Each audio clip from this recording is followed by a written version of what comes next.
我每次都看到那些，你知道吗？那个北极那个冰川崩落，或者是那些动物在那边活动，这样，我都很想把那些声音做出来让人家听，这样。那视觉上是满满的画面，大块冰崩落到海里面，那个是非常震撼的。那画面其实的确是有拍到，因为他们真的蛮厉害的，在那个船上可以拍那个东西，我自己都感觉很危险。这些东西当然有很多声音设计的方式啊，包括我们会有一些重点，比方说你是崩落的过程，或者是你掉到海里面的过程。掉到海里面大块的冰掉到海里面以后，那个海会再涌上来的那个喷起来的那些过程。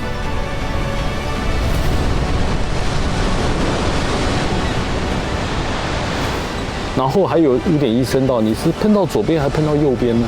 你这个海水喷上来的时候往右边跑，那我们就把那个洒出来的一些声音放到右边的。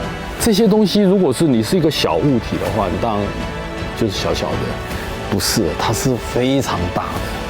那个就是我很想要做的事情，我很想要表达出那些，你知道吗？那么大一块冰，然后这样子崩落到海里面。然后那个海水再涌上来，再喷起来，那个整个过程，当然难做是真的很难做。那我们的挑战就是这个。